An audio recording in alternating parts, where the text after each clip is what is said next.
E nós vamos começar então a segunda parte do nosso seminário. Começar com palavras da Joana de Ângeles pela abençoada psicografia do Divaldo Pereira Franco. São considerados infortúnios as ocorrências naturais do processo da existência humana: perda de pessoas queridas, acidentes com sequelas dolorosas, ruína econômica, falência afetiva, terremotos e outros cataclismos. Certamente constituem problemas graves, não porém desgraças reais,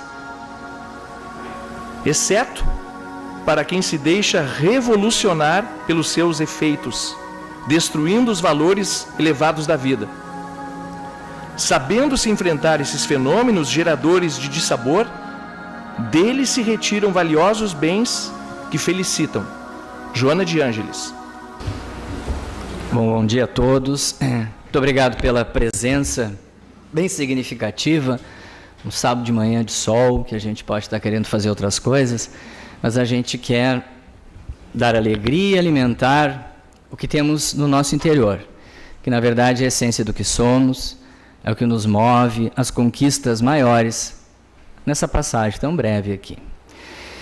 Eu gostaria que apagassem as luzes, porque eu vou passar vários slides, e os slides todos remetem a uma análise visual de cada um que ouve, e vai aproveitar e vai ver também, remete a gente a paisagens, a caminhos e a árvores de todo tipo.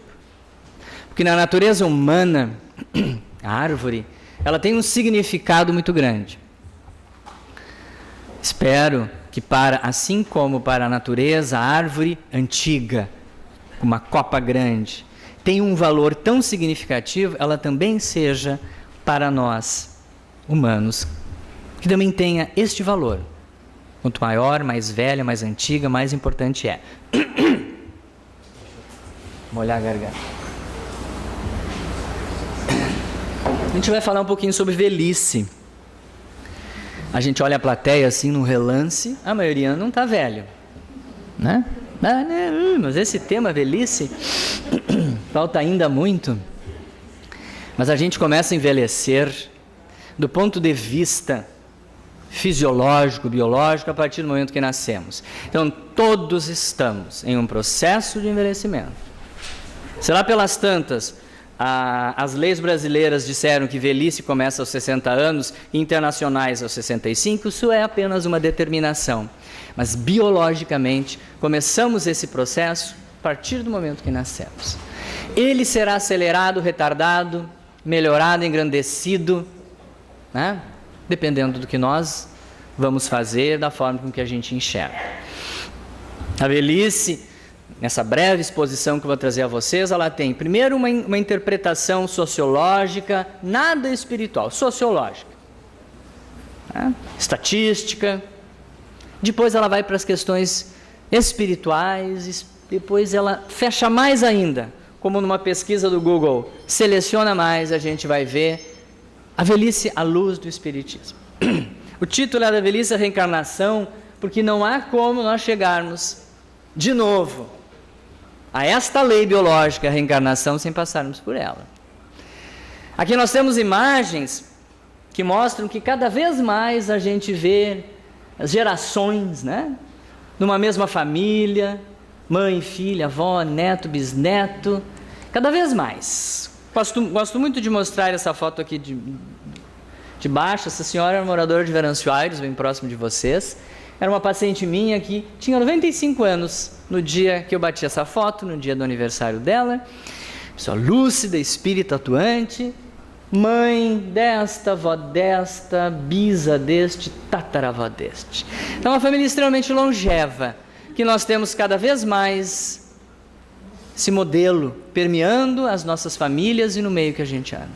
É comum, não é mais privilégio de alguns poucos. Estamos a caminho de termos realmente várias gerações convivendo juntas. Para o entendimento espírita, esse ciclo vai além. Se nós olharmos essa imagem, a gente vai ver que começamos quando nascemos. Eu não consegui ela com uma como é que se diz assim, melhor definida para ampliá-la, mas quem puder enxergar, enxerga. Nascemos, percorremos o ciclo da vida, lá vamos nós, envelhecendo, desencarnamos. Mas esse ciclo, ele se continua, e ele volta e recomeça. Então, assim é para a doutrina espírita. Esse é o caminho. Essa é a primeira imagem. Nós estamos caminhando, temos 2 planos da existência bem definidos. Lá no fundo, o nosso período no plano espiritual. Aqui é o nosso caminho. E no meio, se vocês lembram da imagem anterior, tinha uma árvore. Esta árvore, ela estava representada por uma imagem bonita, dourada. É a velhice. Ou pelo menos ela pode ser assim, desde que nós consigamos construí-la da melhor forma possível. Existem aproximadamente 7,2 bilhões de seres humanos vivos. Acredita-se que 3 vezes esse número é de desencarnados. Acredita-se que é em torno de 23, 24 bilhões de seres desencarnados orbitando o nosso planeta, permeando onde estamos, inclusive nosso auditório de hoje. Existe no mundo 900 milhões de idosos. 23 estão no Brasil. E esse número está cada vez maior. Para 2020, estima-se que 1 bilhão de pessoas com 60 anos ou mais habitarão o planeta Terra. Em 2020, 31 milhões estarão no Brasil. Em 2030, 41 milhões. E aí vai. Estima-se que em 2050, 64 milhões de pessoas idosas. Desde 1999, existem mais idosos que crianças de até 5 anos. Estima-se que entre 2019 e 2020, daqui a 4 anos, existirão mais pessoas com 60 anos no mundo que jovens de até 14 anos. Então, é, sem sombra de dúvida, um expressivo crescimento, explosão demográfica que estamos vivendo. Então, falamos e precisamos falar sobre a velhice, desde os mais jovens. A última atualização do censo de 2013 coloca que a expectativa média do brasileiro é quase 75 anos. Eu acredito que aqui em Santa Cruz seja bem mais alta, assim como é Porto Alegre.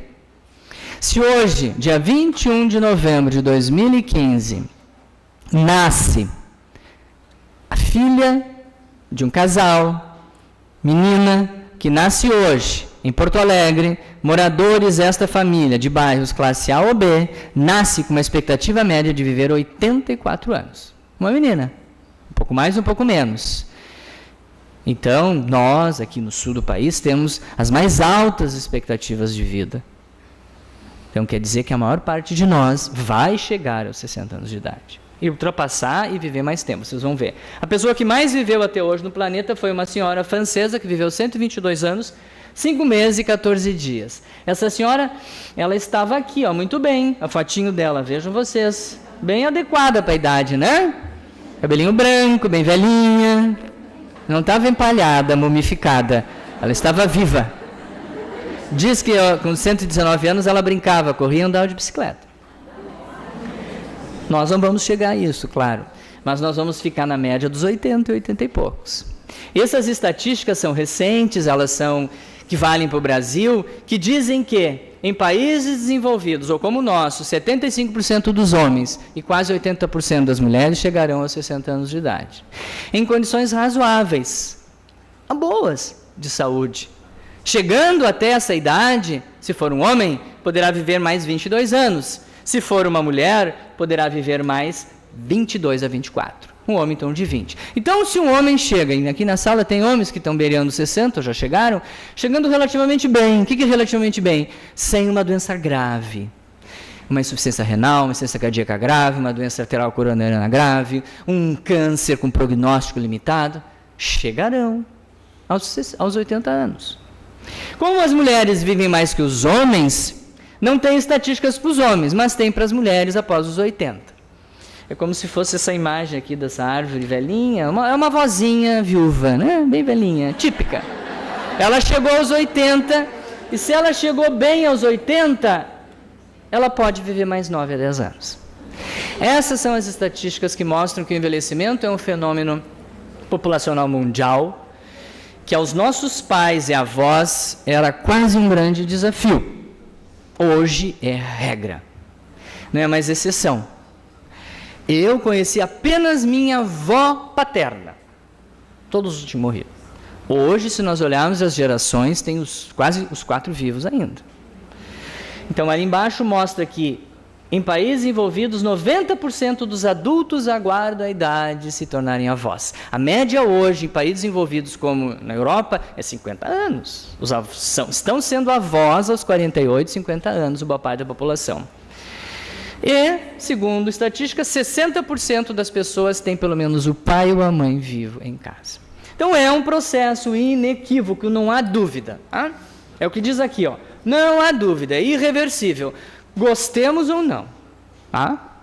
Nos apavoremos ou não com a velhice, é uma realidade. Vamos viver mais. A questão que se põe para discussão é de que forma a gente está enfrentando isso. Se eu estou me preparando bem, o que eu estou fazendo? Não estou virando as costas para esse fenômeno? Esta é a questão que a gente traz. Ali está ela de novo, né? A velhinha, cabeça branca, vovozinha, representando bem a característica dessa árvore. Nós temos algumas faces que eu coloco para vocês aqui. São todos centenários, tá? Todas essas pessoas que estão quadradinhas aqui, todas já têm mais de 100 anos. E o que elas nos passam? Fúria? Indignação? Estão pé da cara porque estão velhos? Acho que não. Vamos pegar esse simbolismo do que a fisionomia passa. Alegria, eu acho. Bem viver. Acho que estão considerando a velhice, o estágio da vida deles, como um período de vida generoso. Mas o que eles fizeram? O que será? Será que há uma receita? Vamos ver o que dizem os grandes estudiosos, sociólogos, de uma forma muito assim, quase que unânime.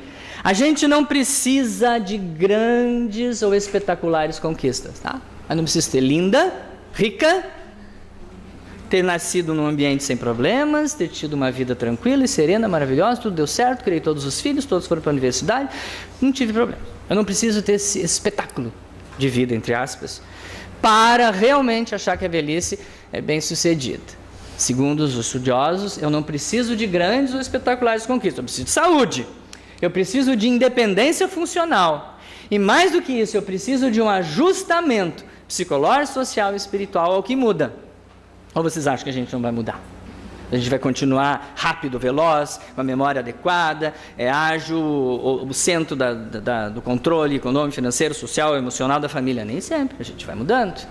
Existem alterações, tanto físicas, quanto psicológicas, quanto sociais, no período de envelhecimento. Então, o que precisa em nós é a gente estar ajustado, não ficar revoltado, indignado, insatisfeito e não aceitar a velhice. As mudanças físicas, por exemplo. O grande medo dos maiores, que tem além da finitude, além de estar mais próximos da morte, é a fronteira última, mas também é o declínio físico. São as mudanças externas que mais apavoram e assustam. Os estudiosos dizem que a gente precisa estar adaptado a isso, adequado a essas transformações que vão acontecer inevitavelmente.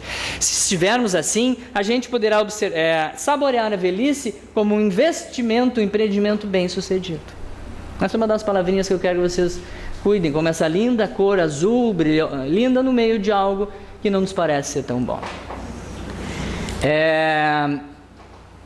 Essa gerontóloga paulista nos diz isso, que eu copio e trago para vocês, que eu acho muito lindo. Cada pessoa tem responsabilidade sobre o próprio processo de amadurecimento. Para desfrutar da maturidade, é importante preparar-se e traçar um projeto de vida que compreenda aspectos relativos à saúde física, mental, social, financeira e intelectual. E, eu acrescentei, porque ainda, lamentavelmente, esquecem da dimensão espiritual. Então, e espiritual. Tudo precisa estar planejado. Nós não vamos envelhecer só porque ficamos bem, de ruga, de pele, cabelo que pintamos. Mas se o resto está tudo destroçado, vive um tédio.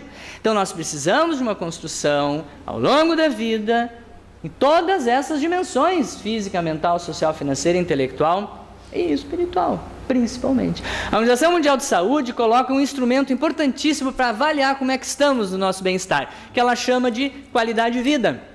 Hoje, qualidade de vida é uma expressão que permeia quase tudo.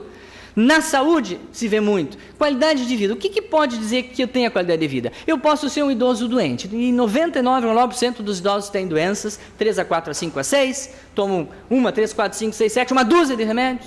São doentes. Isso é normal, é fisiológico na imensa maioria de nós. Vamos envelhecer e vamos ter doenças. A questão é que elas vão nos incapacitar mais ou menos. Eu sou hipertenso, controlo a hipertensão. Sou hipertenso, não controlo, tive um derrame. Tive um derrame e fiquei hemiplégico. Não me desloco mais. Então, essa é uma doença incapacitante, limitante, que compromete muito a qualidade de vida. Já as outras, hipertensão, diabetes, artrose, problemas oculares, etc., muitos nós vamos ter e desenvolver, é fisiológico, é assim. Só que eu posso ter doenças, eu posso tomar medicamentos, mas eu posso considerar-me uma pessoa que tem qualidade de vida. Por quê? Porque qualidade de vida é a forma com que eu me sinto, espiritualmente, socialmente, fisicamente, psicologicamente. Então são coisas muito importantes para a gente considerar. E repetindo, envelhecer saudavelmente depende de fatores econômicos, sociais, culturais, políticos e espirituais. Esse autor já botou espirituais, construídos de forma individual durante toda a vida. Gosto de citar muito Lia Luft nas minhas palestras, quem já me viu falar sabe. Ela é uma autora gaúcha, tem 71 quebrados, vive sua velhice, encara sua velhice e traz muitos testemunhos em seu livro. E um deles, ela coloca qual é o tom, ela faz a seguinte pergunta: qual é o tom que queremos dar à nossa velhice? Nós que construímos, que tom nós estamos dando a ela? Então, ela não passa essa responsabilidade para outras pessoas, é nossa principalmente. Nós podemos escolher o tom, sombrio, sem cor, escuro, que é nos vitimizarmos e nos lamentarmos ao longo da existência. Isso a gente vê frequentemente, muitos idosos, muitas pessoas que estão envelhecendo e colocam os outros como vítimas. Ele é vítima dos outros. Ah, é a nora que desajustou a família, que roubou meu filho. Ah, é o plano de saúde, é o governo, é o síndico. São os outros, os filhos que não me procuram, os filhos que não correspondem ao que eu tanto fiz, é o marido. Mau marido, quase sempre. Tá? E até porque existe muito mais problemas nessa esfera. Então vamos lá. Ou a gente pode escolher celebrar. Celebrar o que de bom se vivenciou e poderá se vivenciar nesse período da vida. São escolhas, gente, nossas. Aí um dos livros que eu tenho lá na frente, escrevi velhice, culpado e inocente. Nós construímos, nesse simbolismo, que é culpado e que é inocente. Nós culpamos ao longo da nossa existência esse envelhecimento e passamos, né, aos outros essa responsabilidade. Então ela é culpada, ela é madrasta, ela é dura, ela é árdua, não está me fazendo bem. Ou eu acho que ela é inocente nesse sentido de que há ainda muitas coisas boas a conquistar e ela está me trazendo uma satisfação. Sem falar do grande entendimento que vamos ter mais adiante sobre a questão espiritual do envelhecer. Muitas pessoas ainda olham para o seu processo de envelhecer da seguinte forma, achando que são menos dignos, menos merecedores, menos capazes, menos criativos, menos felizes, menos alguém, menos do que fomos antes. Muitas pessoas têm essa autoanálise. E se torna realmente envelhecer um período de vida difícil e árduo. Muitas vezes, como diz aqui Lia Luft, como se depois de mais velho, você ficasse tão despossuído que nem o tempo tem mais. São opiniões, muitas vezes, construídas por nós próprios. A sociedade influencia, claro que sim.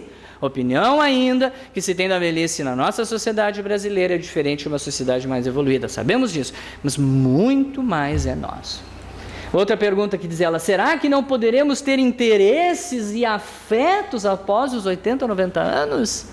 Será que é só de um período maravilhoso, da juventude, no início da vida jovem, que tudo é bom, entre aspas, porque não é? É só ali que existe? Não, né? Essas coisas têm que ser repensadas. Ela segue dizendo, outros autores dizem que a velhice será culpada, será ruim, por exemplo, será um fardo, se esses idosos, né, nós que estamos envelhecendo, não fizerem uma releitura de si próprios e não se conscientizarem que atributos admiráveis do passado, como a beleza que tivemos, como uma linda voz, se formos artistas e cantores, um corpo atlético, entre outros desses atributos, eles vão deixar de ser, eles vão dar lugar a uma outra modificação em nós. Mas muitas pessoas ficam apegadas, ligadas ao que foi no passado, e assim tem muita dificuldade de encarar e se adaptar, como a gente disse, a essa nova fase da vida. Por fim, Lia Luft resume que a chegada da velhice não precisa enferrujar a alma. Afinal de contas, a alma não tem idade, né? Ou enquanto o corpo encolhe, a mente e o coração podem continuar se expandindo. Então, nessa expressão que ela usa, a alma não vai enferrujar, a alma não vai encolher. O corpo encolhe, se a gente for ver, nós diminuímos de tamanho, há uma série de alterações do nosso corpo, então o idoso se modifica. Então, esse corpo se altera, mas a mente, a alma, não. E aí eu cito outra autora, porque eu disse para vocês, trago algumas coisas referentes às questões sociológicas do envelhecimento. Essa antropóloga brasileira, ela muito boa, Miriam Goldenberg, gosto muito dos livros dela, ela escreveu um livro chamado A Bela Velhice. Lá ela fala realmente de uma chave, de uma essência, de um elixir para que se continue vivenciando o melhor que pode desse período da existência. Ela fala daquilo que a gente tem que estar muito consciente, que a gente precisa se manter ativo e criativo. Ela coloca que a velhice não é um problema para quem não se preocupa apenas com a beleza exterior. Para muitos é a chance de se libertar das obrigações da vida adulta e dar o início a projetos e atividades criativos. Eu quero deixar claro para vocês que existem subdivisões dentro da velhice. A primeira parte da velhice, quando entramos nos 60 anos, 65, 70, a gente ainda traz muita vitalidade. A gente ainda traz características do adulto maduro. Tanto é que a divisão de geriatria nos países norte-americanos, na região norte-americana, é a partir dos 75 anos de idade. É quando o corpo se parece mais com o velho. Então nós temos ainda um período de mais saúde, de mais independência, a gente não se sente tanto. Agora, quando começamos a entrar da segunda para a terceira fase da velhice, os problemas são maiores. As doenças são mais prevalentes, relevantes, incapacitantes. As perdas se acumulam. E aí que vem a grande dificuldade de lidar com ela. Independente disso, precisamos, como ela diz aqui, mantermos-nos com projetos de vida, gente. Ela fala que para quem a velhice não é complicada, para quem tem projetos de vida ou investiu em outros capitais. Seguindo e reforçando essa questão de termos projetos, sejam quais forem, o trabalho com criatividade e a condução de projetos pessoais fazem da velhice uma oportunidade para a construção de uma nova vida. Então, sejam quais forem os projetos, gente, a gente coloca isso nesse banco e diga, tenho que ter. O meu pai, quando se aposentou, foi criar passarinho, era um criador de canário-bel. Se envolveu com aquilo, foi uma coisa maravilhosa. Outras pessoas encontram motivações, seja cuidar de um neto, se responsabilizar pelo neto, não tem problema nenhum. Ir para baile, terceira idade, 3, 4 vezes por semana, não tem problema nenhum. Seja o que for, mas busque que aquilo dê sentido. Muita gente que critica, que acha que envelhecer não pode ser só isso, mas não importa. Tu constrói, tem projetos de vida adequados, né, para o teu momento da existência, te preenche, preenche esse vazio dos conflitos que se vivencia, tu está buscando realmente uma velhice adequada. Nada mais é, segundo o autor, velhice, um ciclo a mais da vida, gente. É mais um ciclo. E a gente precisa encerrar aquele que passou, tá? Rever os seguintes. Precisamos disso, é essencial para que a nossa velhice seja de período de vida generoso. Outra palavra que marca, que eu quero que vocês gravem, empreendimento bem-sucedido. Como tudo que se faz na vida, a velhice também pode ser um empreendimento bem-sucedido. E ser um período de vida generoso. Porque se não for assim, se a gente achar que ela não é um período generoso, que eu não vou investir, a gente corre o risco de acontecer o que diz esse rabino. Na sua sabedoria, ele diz que ampliar o tempo de vida sem ampliar, por sua vez, a consciência das possibilidades que oferece uma velhice produtiva. Simplesmente a gente não tem certeza e não estamos seguros que estamos vivendo por mais tempo. Talvez a gente esteja só o quê? Postergando a morte.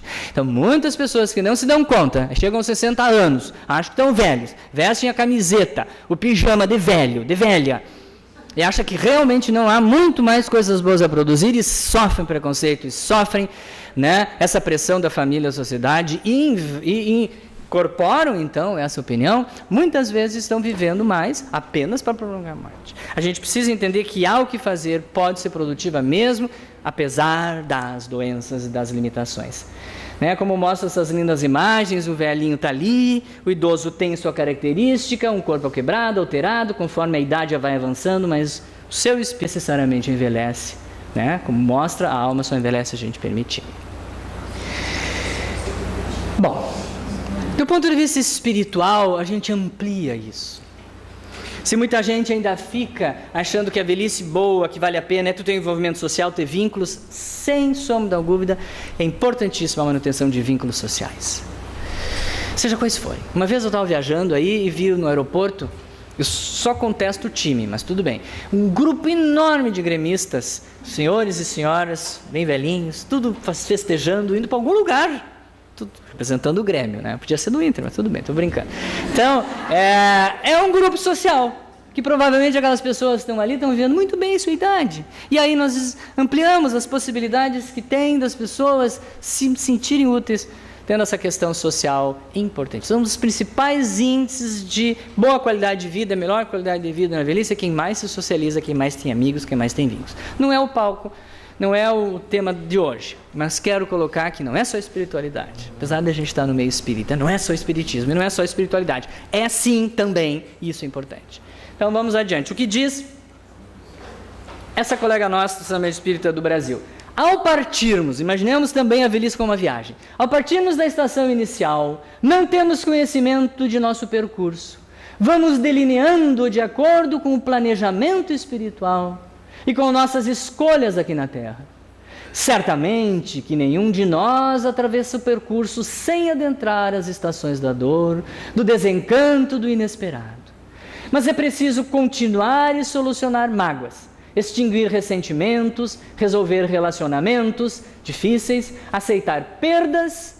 Aceitar perdas se constituem fatores essenciais para que realizemos nossa viagem com equilíbrio psíquico e emocional. Vamos viajar, será longa, cada vez é mais longa, nós vimos. A gente tem que estar preparado para tudo que pode acontecer. E não fraquejar e não desistir do percurso. A busca de nossa espiritualização nos traz o conforto e o suporte necessário para que enfrentemos todas as dificuldades da viagem.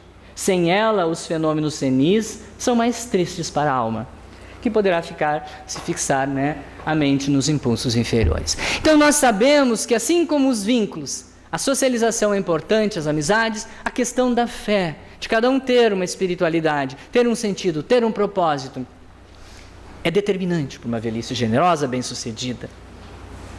E nós sabemos que a maior parte dos idosos pensam assim e são mais espiritualizados.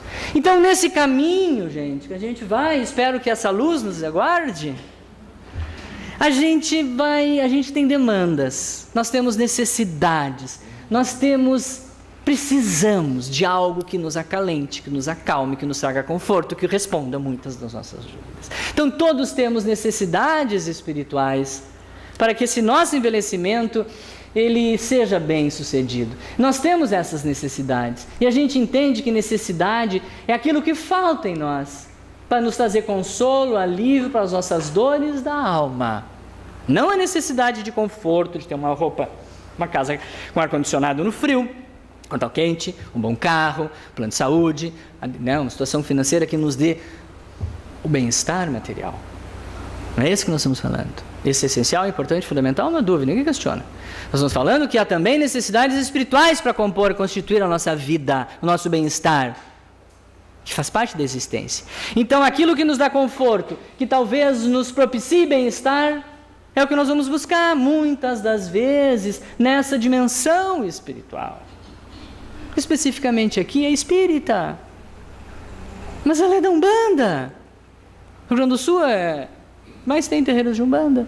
Ela vai ser buscada pelo evangélico, pelo católico, pelo judeu, pelo muçulmano, que nós estamos vivendo tantos problemas com eles. Então assim, essa busca é inerente do ser humano. E nós aqui espíritas estamos buscando ampliadamente se conhecer. E as implicações, por ser mais ampliadas, são maiores também.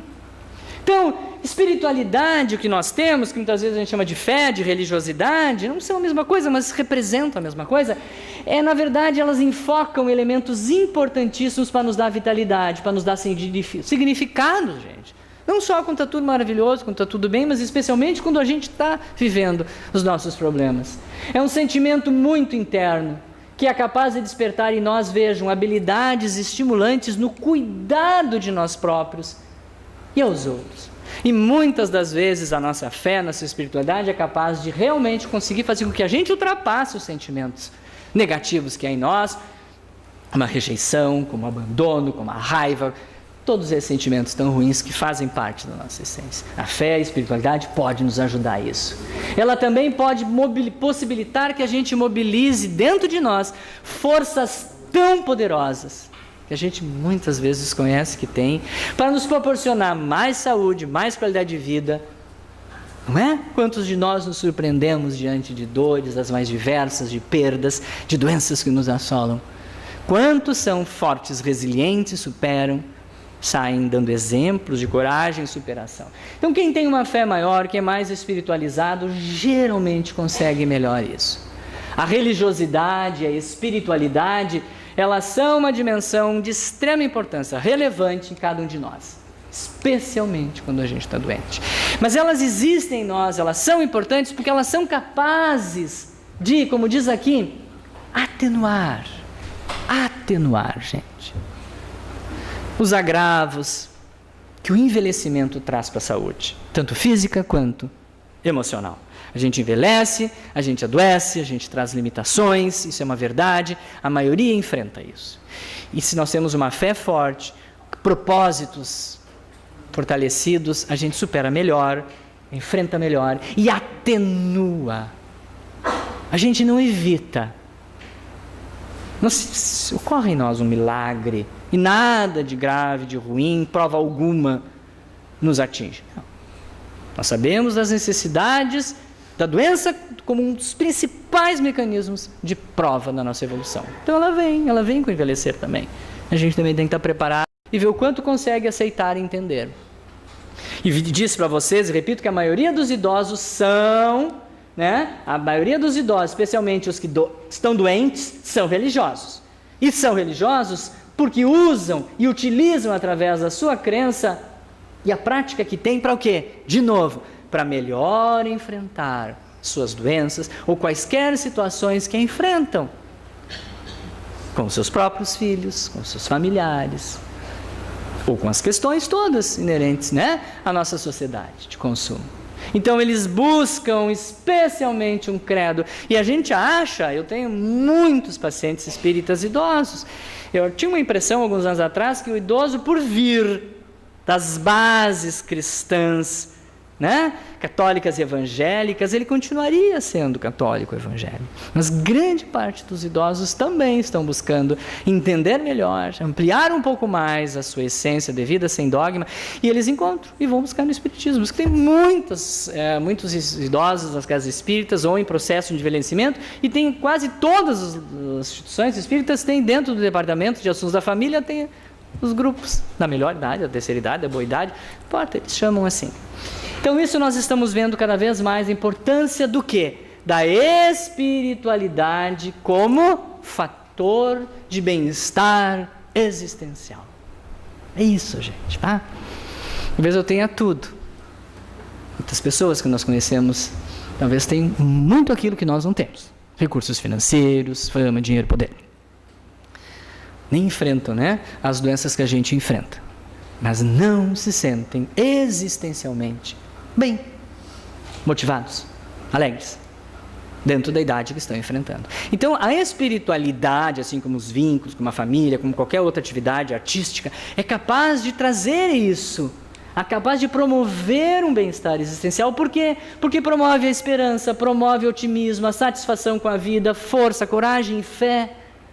Entende, nos esclarece da importância da gente ter propósitos, significados dentro da nossa vida, apesar das situações adversas que a gente enfrenta. E isso ajuda muito as pessoas. Quando a gente fala da resiliência, que é uma habilidade que todo ser humano tem, que todo mundo em algum momento viu, vivenciou, passou, né? Passa ainda, que é enfrentar problemas. Estou enfrentando um câncer na minha família, em mim, estou lidando com a doença de um filho, estou lidando com a situação financeira adversa, dos conflitos interpessoais que estão quase me destruindo, mas eu tenho força, eu tenho coragem, eu tenho fé, eu vou adiante, eu vou enfrentar e eu consigo sair, e muitos saem melhores, fortalecidos. Isso a gente vê aos montes, isso é resiliência, e a gente sabe que as pessoas mais espiritualizadas, ou com um envolvimento religioso e espiritual maior, geralmente são mais resilientes, geralmente têm uma capacidade de superação maior. Então nisso a crença, a fé nos ajudam muito. Então, essa é uma pergunta que cada um responde para si próprio. Se a fé que eu tenho, a espiritualidade que tenho, for capaz de responder às minhas demandas da alma, for importante para mim, preencher muito da minha essência, ela é capaz então de proporcionar a mim, nos momentos em que talvez eu mais realmente precise, ela é capaz de me proporcionar significados, propósitos, de me confortar, de me aliviar a ansiedade, de me dar segurança emocional e espiritual. Muitas vezes é através da fé que cada um de nós, dependendo da idade, encontra significado para continuar a vida, a luta. E o idoso muito mais. E aí, novamente essa palavra, melhorar, auxiliar no enfrentamento das doenças físicas, psíquicas e demais perdas. Essa palestra eu dou há muito tempo, já com outro formato, e eu trazia, que me veio agora, muitas pessoas, não no meio espírita, mas muitas pessoas de outras religiões colocam a questão de que eu estou doente porque eu não tenho fé. A gente tem que ter muito cuidado, que a nossa crença, a nossa fé, a nossa religiosidade poderá não alterar o curso da doença física, dos problemas que estamos enfrentando. E não é absolutamente a causa dela. Mas muitas pessoas acham que às vezes é. Então nós temos que cuidar que as doenças não surgem por falta de fé, que nós temos. E por eu ter uma fé e me envolver muito, e por isso eu tenho uma proteção total contra enfermidades, doenças e problemas. Também não. Muita gente se frustra com isso. Ela pode determinar esse auxílio, a coragem, o enfrentamento melhor das situações que a gente vive. E até mesmo a cura física pode acontecer.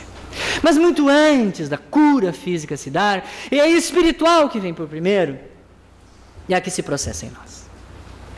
Por fim, nessa terceira parte, eu vou trazer um pouquinho do que o Espiritismo fala para nós, em 4 pilares básicos do Espiritismo. Todos sabemos que nós temos uma pluralidade de existências. Essa não foi, não será a primeira existência nossa. Continuaremos habitando este corpo em diferentes formatos, diferentes tipos, mas o Espírito é o mesmo ao longo da nossa existência. Nós reencarnaremos com uma lei biológica tão igual quanto a de nascermos e morrermos. Nós somos regidos por uma lei básica, lei do retorno, lei de causa e efeito. E nós também, Papai do Céu nos permitiu, graças a Deus, que a gente possa escolher. A gente tem o livre-arbítrio. Ninguém nos obriga a fazer nessa existência aquilo que nós propusemos a fazer quando aqui retornamos, quando renascemos. Nós temos esse livre-arbítrio. A questão que se coloca não como um castigo que nós vamos para o purgatório, mas que fizemos propósitos para cumpri-los. Se aqui quando reencarnamos mudamos o caminho, desistimos, enfraquecemos, nos abandonamos, nós teremos implicações imprevisíveis nas outras existências se a gente não cumprir aquilo que pelo menos veio tentar fazer. Esta lei de causa e efeito, que vocês todos conhecem, é exatamente isso, como essa imagem, se vocês olharem, reflete o que está em cima está igual ao que está embaixo. É um espelho. Se a gente olhar, a lei de causa e efeito nos esclarece que tudo que realizamos na vida, tudo, gente, não só os nossos atos, não só as palavras que a gente emite, mas aquilo que pensamos, aquilo que arquitetamos no pensamento, eles vão gerar efeitos correspondentes. Se bons, bons. Se ruins, também teremos as ações negativas sobre nós. Ao longo de todas as nossas existências e ao longo da atual, até há 1 segundo atrás. Até hoje de manhã. Se a gente ficou bravo com alguém. Se a gente foi egoísta, não foi solidário. A lei de causa e efeito está atuando o tempo todo em nós. E a reencarnação básica, que vem sempre atrelada a essa lei de causa e efeito, que diz que hoje nós somos o resultado que fizemos ontem e estamos construindo nosso destino para as próximas existências. Então essa essência básica nos coloca um grande desafio, que Leon Denis nos diz que se nós conseguirmos olhar para o desafio do envelhecer hoje, da velhice, muitas vezes doente, limitada, com problemas, e nós conseguirmos, como diz aqui, nos esforçar para sermos um exemplo aos outros, nas atitudes perante os desafios evolutivos do espírito, pelo modo voluntário e corajoso que aceitamos a situação,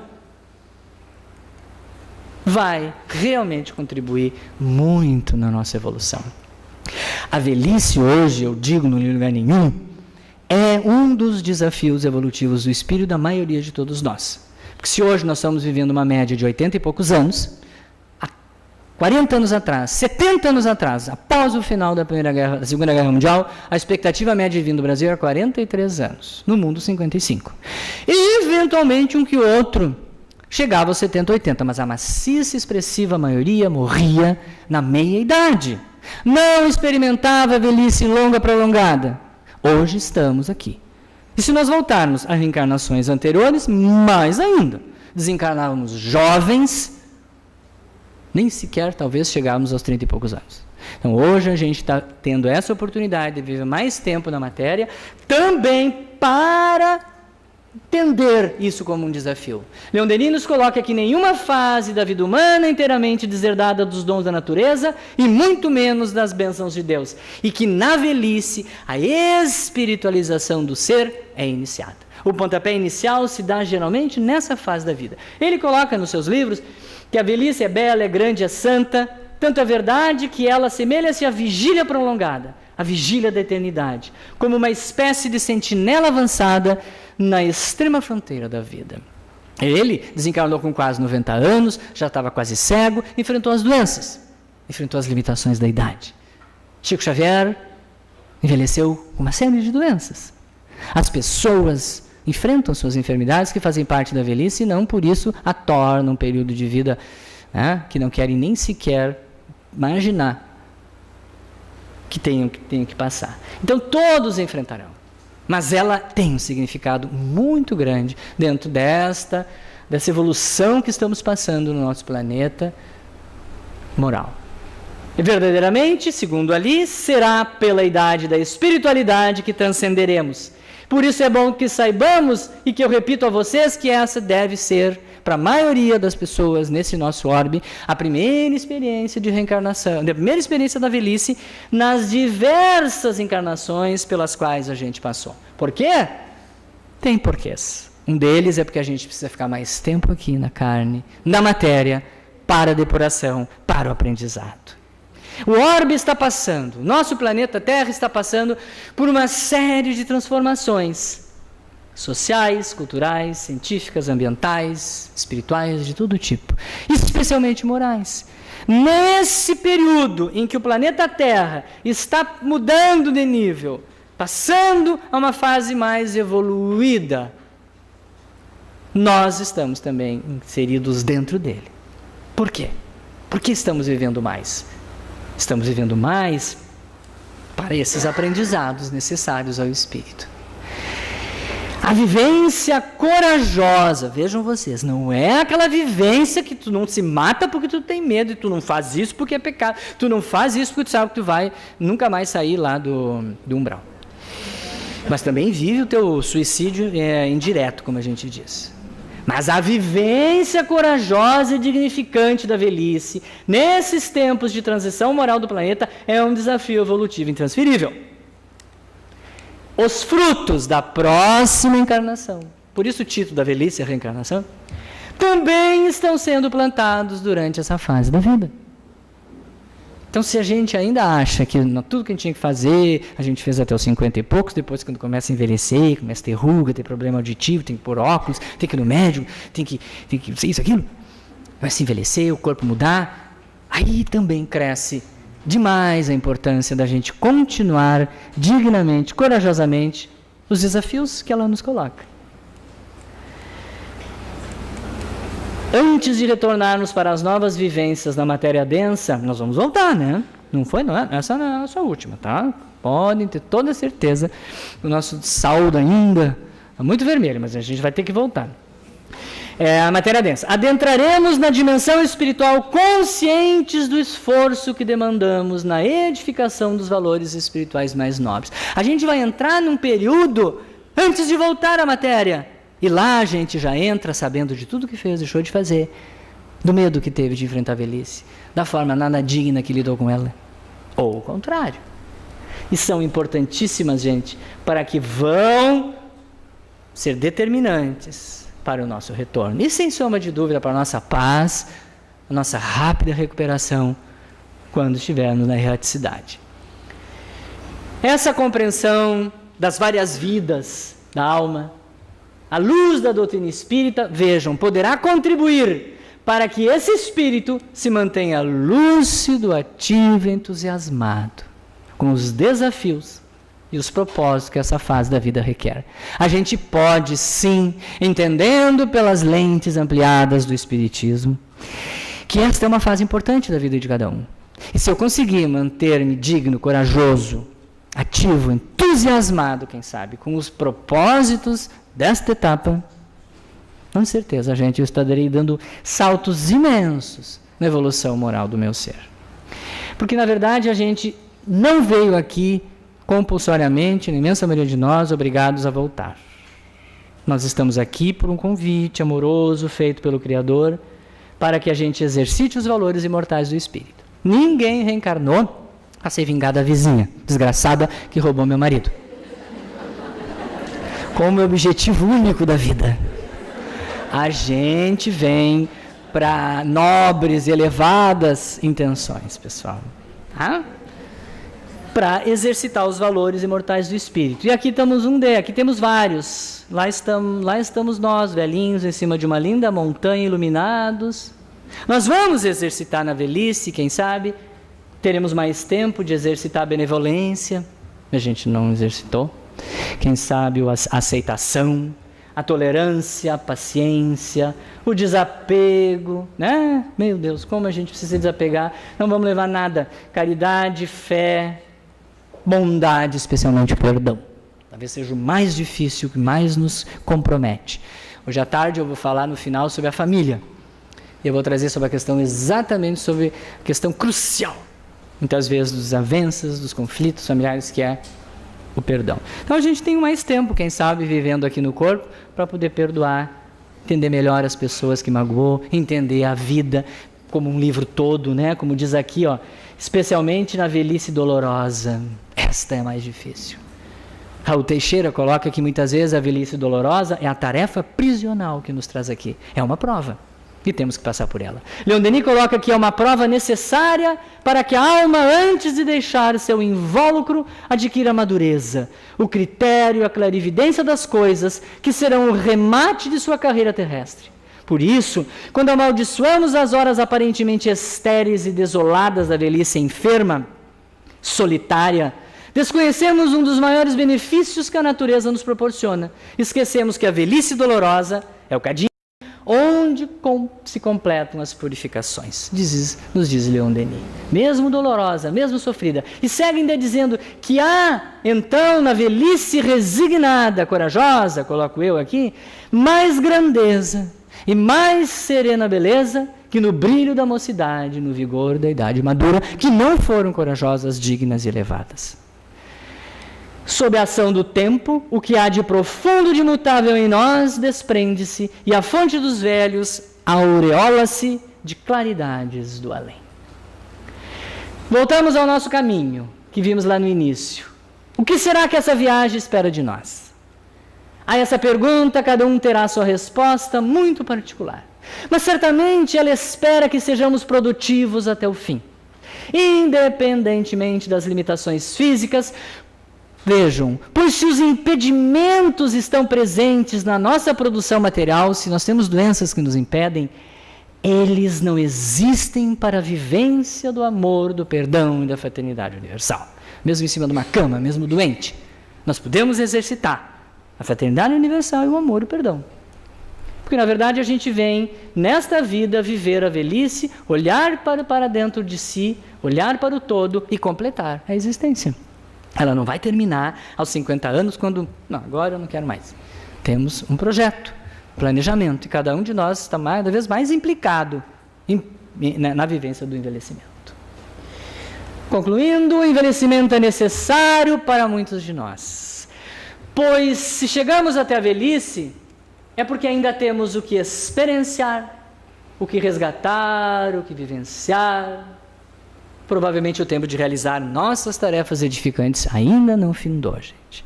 Entendamos assim, olhemos assim.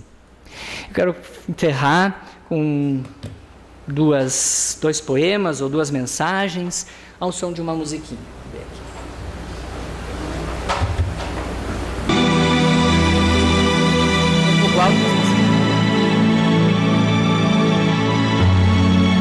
São João de Crisóstomo foi um grande mártir da Igreja Católica, disse isso aqui. A sua idade cronológica nunca será mais importante do que essa juventude espiritual que você pode mostrar diante de todos os que contemplam o sorriso de bondade ou sentem as radiações de sua vida interior. Porque a velhice é um doce reencontro do homem consigo mesmo, em sua mocidade e sua infância. Tá bom, ser jovem é sempre saber estar em permanente disponibilidade. É saber contemplar o passado sem mágoas, encarar o futuro sem temor, pensando sempre que a melhor arte de viver é morrer jovem o mais tarde que puder. Aqui estamos nós, aqui estamos nossos velhinhos, os nossos idosos, diante desse desafio evolutivo que a velhice traz. Que te seja concedida uma sabedoria com o olho de tua alma para enxergar esse lado belo da colheita. Que tenhas o compromisso de colher a tua vida, cicatrizar o que te feriu, permitir-lhe chegar mais perto de ti e fundir-se contigo. Que tenhas grande dignidade, que te seja concedida a maravilhosa dádiva de encontrar a luz eterna e a beleza que está em teu interior. Todos esses dizeres podem nos remeter a uma velhice plena, serena, tranquila, como esse navegar. Podemos construí-la assim. Afinal, envelhecer é como velejar. Você não pode parar o vento, mas pode direcionar a vela para que o vento lhe seja favorável. Tenho certeza que essas pessoas que vão aparecer aqui fizeram isso. Essa vozinha navegando nas redes sociais, essa aqui se tatuando com 80 e poucos anos, essa aqui buscando dançar de novo, tirando carteira de motorista com quase 90 anos, se socializando, mantendo suas relações afetivas, se assim for possível, curtindo a vida, mesmo doente, limitada, ou essa aqui numa cama de hospital com deficiência visual ativa. Ou esses galãs da terceira idade, cada vez mais bonitos, mais fortes, algumas corajosas que vão tocar em boates. E por fim, essa última que eu deixei aqui embaixo, uma paciente minha, de 97 anos, baiana, desfila na Escola de Samba Bambas do Urgia de Porto Alegre todos os anos. Tem uma agenda mais cheia do que muita gente. Ativa, lúcida, mostrando esse outro lado da velhice. A gente pode realmente construir, a construção é nossa, individual, né? E todos eles certamente deram os devidos valores às dimensões física, emocional, social, intelectual, financeira e espiritual da existência. Muito obrigado. Aqui são alguns livros que nós trouxemos de Porto Alegre, estão lá atrás para serem autografados, se alguém desejar. Por enquanto é isso. À tarde a gente continua. Muito obrigado.